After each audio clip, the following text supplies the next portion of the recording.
Well, the only way for us to make it is, talking about make America great. Now we have to turn into make Africa great. The one way for us to make Africa great is for us to produce our minerals before they are exported so that we can actually create jobs. Because the issue is that once we remain a dumping ground, we will never be able to create jobs.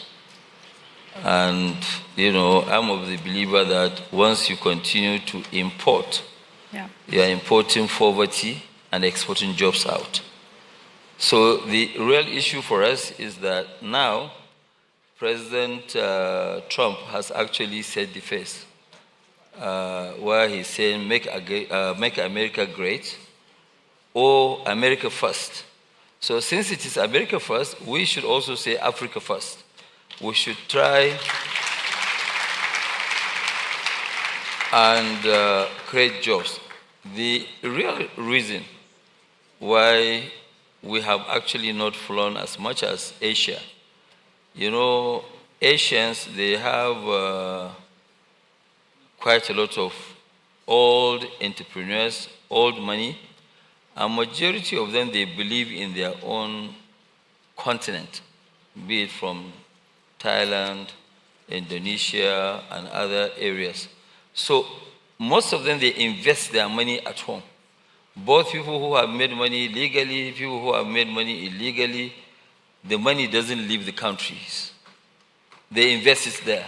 So you're saying that's what we're lacking in Africa, right? Yeah, well, in Africa, the issue is that, yes, some people, they do make money legally.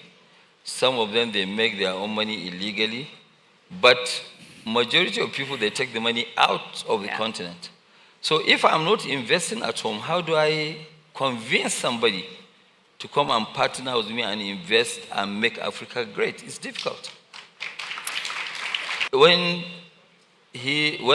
Trump always say, okay, fine, make America great, what he's trying to do is actually trying to create jobs. Some people might not agree with me, but I fully agree with him because I've been through that route where now we try to do industries and they keep saying that, no, open up your market. When you open up your market, it's like you now going to bed, you open up your windows, you go to bed, you are not going to be, you won't be able to have a good sleep because you'll be disturbed by mosquitoes. So, when you now say you open up this thing, you don't have what it takes to allow every single damn thing to be dumped into your own market. That's what you call a fair competition. That's also what you call dumping. Okay, because if I have excess, I will take it at half price to go and dump in somebody's market. So I make sure that the country does not produce what they need. So what I find fascinating with what you're saying, because one way that people are describing things, it's like becoming a lot more protectionist, which is bad. But actually the way you're saying it is that we shouldn't be a dumping ground, and there's a distinction between the two things. Let me give you an example. He has done quite more than that. People maybe know about the steel, aluminium, where he ended off, he tried 25% tariff, and then later on he said, no, 50%. If he doesn't do that, American steel industry will shut down. It's true. The two things that don't allow industries to thrive, especially in Africa, there are two things. One is lack of electricity. Second is inconsistencies in government policies. So let's talk about the policies that need to change. And I actually go back to the way your cement business flourished. And then President Obasanjo took, I think, what many people consider as a bold decision. And it wasn't just a tariff on imported cement at the time. It was quite interesting because it was about backward integration if you do import. That's right. So, and I really want to unpack that, because I wonder if you can scale that idea across other sectors and whether that's workable as a policy. Well, as a policy, what President Obasanjo did was actually, great. I mean, Obasanjo at that time when he was president, I think maybe he sleeps about 2-3 hours. He called me 4:30 in the morning and asked me that, hey, look, Aliko, I've checked. Nigeria now is about number 2 in import of cement in the world, after US. I'm not going to allow that to continue. How do we address this issue? I said, okay, fine. Let me, Mr. President, remove my Dangote cap and put Nigeria's cap, and I will tell you what to do. Maybe, why don't you say, okay, let's go and do backward integration. If you don't set up a factory, you cannot import. So all of us, we now run to set up industries. I know that our bankers were very small at that time, but we went very aggressive. Nigeria was producing totally 1.9 million tons, and we started building a plant of 5 million tons at the same time. But all our bankers were very, very supportive, and we carry on with that. But fast forward, what the benefit of that policy is that today you don't have to import cement, you can buy cement. Nigeria, from 2007 to date, Nigeria produces more than 60 million tons of cement. And is the largest exporter And in now Africa. also Nigeria is the largest exporter of cement in Africa. Thirdly, as we speak, when we finish our Itori factory, it's 100% for export, and Nigeria will not earn less than $500 million of just exporting cement. Brilliant. Let's shift focus to the refinery, because you're exporting jet fuel to the United States, correct? Not only to Asia too. But to Asia as well? Asia, I mean, that's United such a feat. States. Nigeria is exporting jet fuel to these major economies and fertilizer to the United States? Yes, actually, 37% of our fertilizer goes to US. I mean, that's incredible to think about, because it shows what actually can be done. And, you know, this was a mammoth project. We've spoken about how a Herculean task it was for you. And I wonder how it's going from an economics perspective, financial perspective, and whether, looking back now, because it's always, every single year, there's more hindsight, was it completely worth it? Would you do it again? What's your answer this time round?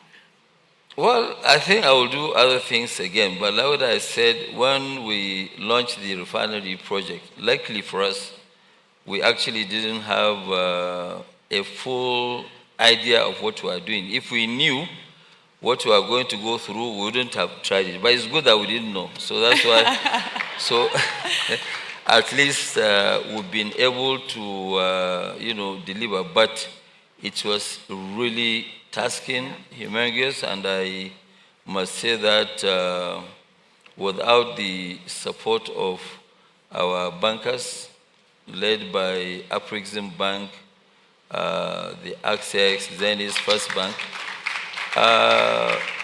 it wouldn't have been possible at all. So, Elijah, let me ask you this. What's your biggest challenge that you face right now? You know, buying of crude in Nigeria, selling off-takers. What is your biggest issue? And how does that speak to pushing African champions locally, whether you felt that you've had that support? I want you to give me a sense of what that experience is right now. Well, the issue is that we African champions, we need to understand that we are the only people that can make Africa great. Yeah. Nobody will do that for us. So as such, we need to make sure that we concentrate, we believe in our own continent. Of course, there will be ups and downs here and there, but life is all about up and downs, and sometimes, yes, you succeed, sometimes you don't. But majority of, of us, once you concentrate, you really know what you are doing, you'll be successful. It's difficult, and you don't really expect anybody to hail you. People who made America great, it is only now that people are hailing them. But at the time when they were really pushing, trying to create all the Vanderbilts, the Ford and co, nobody was hailing them at that time. So it is very difficult, for people to hail you while you are doing things. But on hindsight, when you look at it, people will now appreciate. You see, the job of people like us is not about really amassing wealth. It is about creating wealth. Yeah.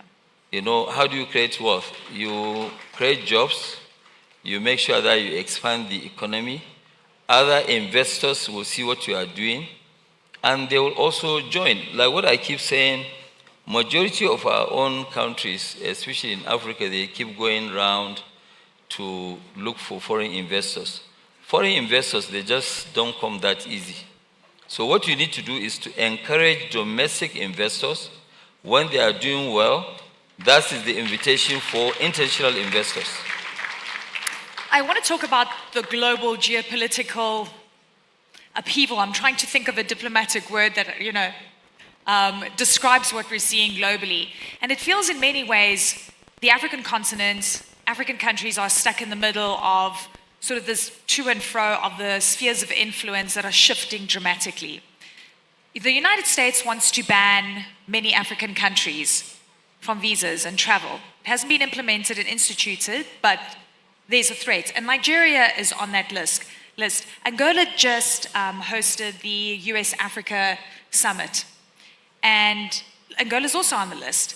And I just wonder what it means for you as an African industrialist, looking at the United States' lack of focus on the continent, and also, frankly, the policy, which is mind-boggling in so many ways. What do you think? Well, if you look at it today, why do you want to bother going to the US? You should, the US should want to come to Africa because we've got the resources, yeah, of course, right? You should remain at home. We have 60% of the world's arable land. Yeah. Agriculture is not cheap.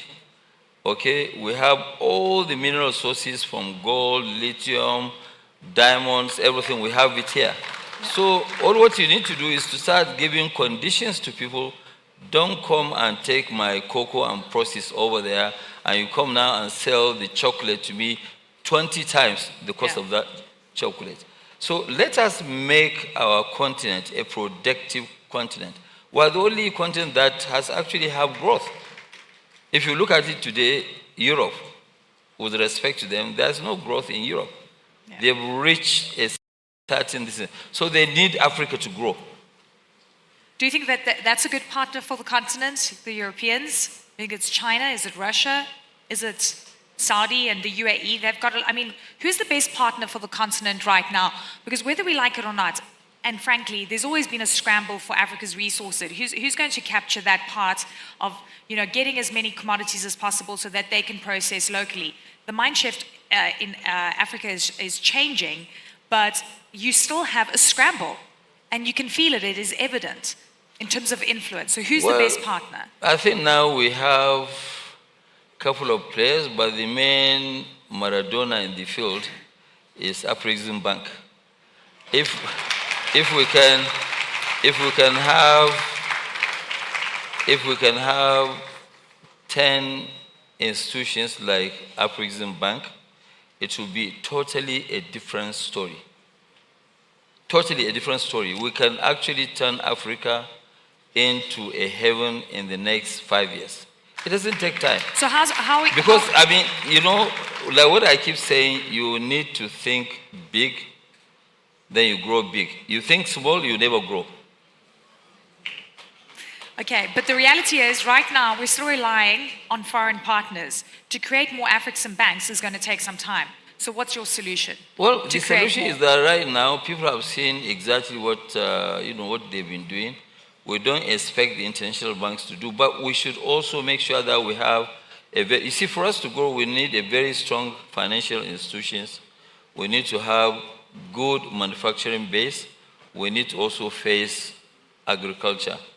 All the other artificial intelligence and co, they will follow. It's part of the growth. But once we do that, we focus on our own mineral sources. I am telling you, Africa will be totally a different story. You know, people now always come and talk about corruption, corruption, corruption, corruption. Of course, Africa is not the only place that you have corruption. Corruption is all over the place. The only difference is that our corrupt people, when they steal the money, they take it, they fly the money out of the continent. If they continue to invest here, fine, then the economy will grow.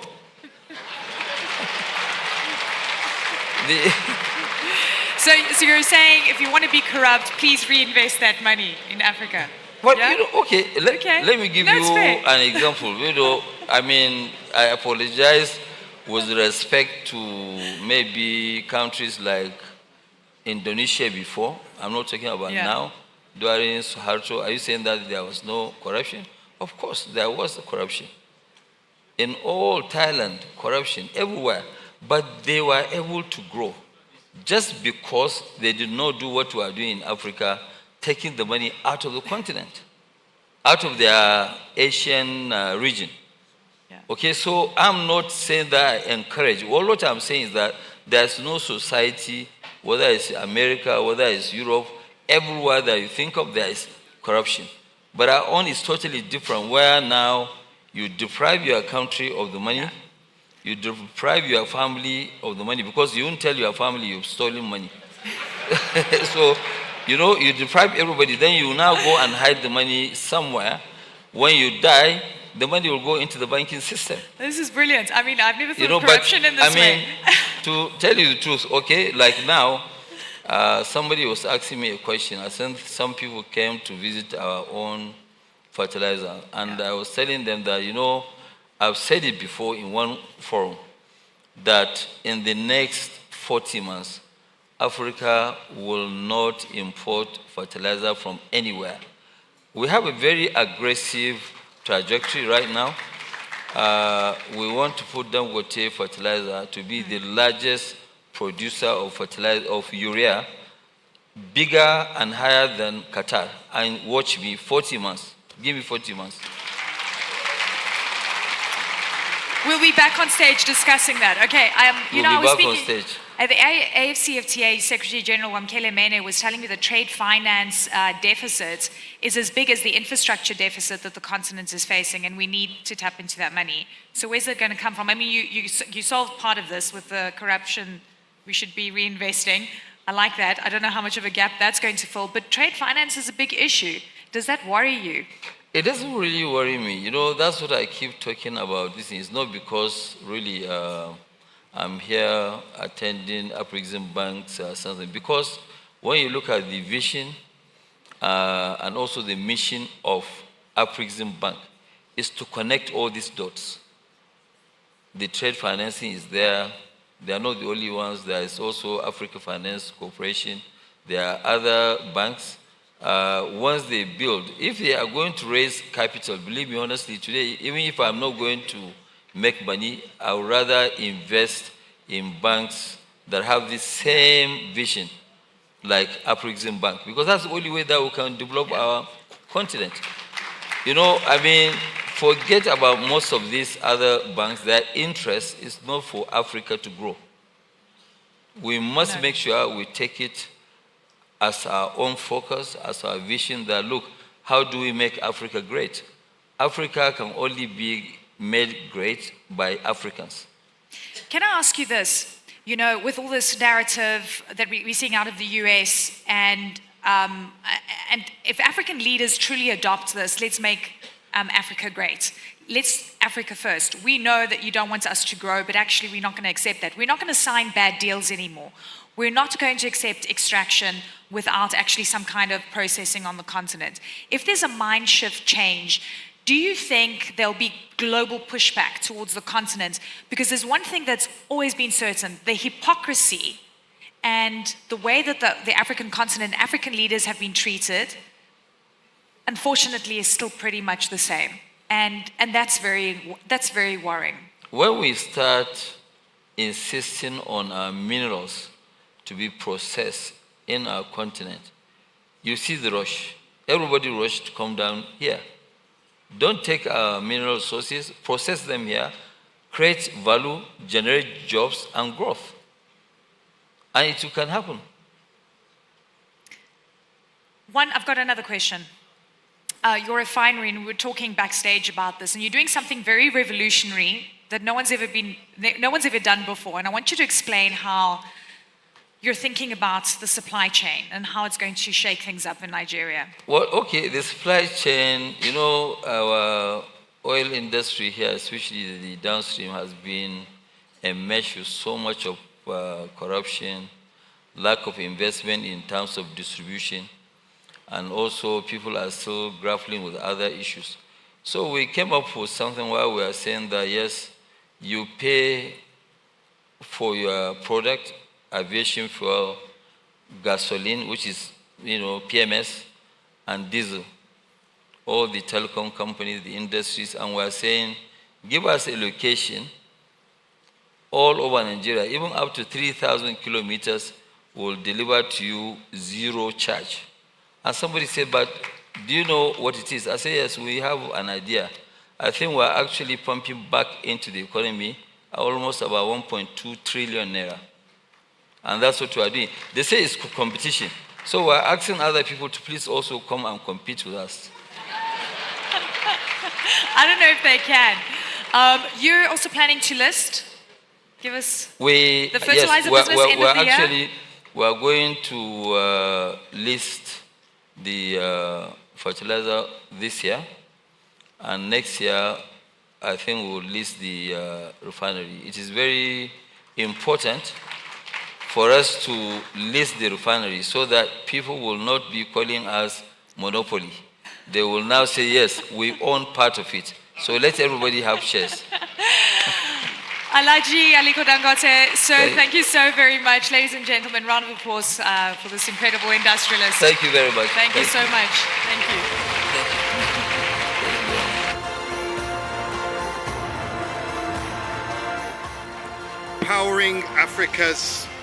Powering Africa's energy independence. Let's hear it again for Aliko Dangote. Now, I gave a roll call at the beginning of the day, and it was probably one of the longest I've ever had because there are so many dignitaries, so many sitting presidents who are here, prime ministers, former presidents, former prime ministers. I'm not going to do that again, but as I spot people, I'm going to give a shout out. So I want you to give a warm round of applause for the former Senate President.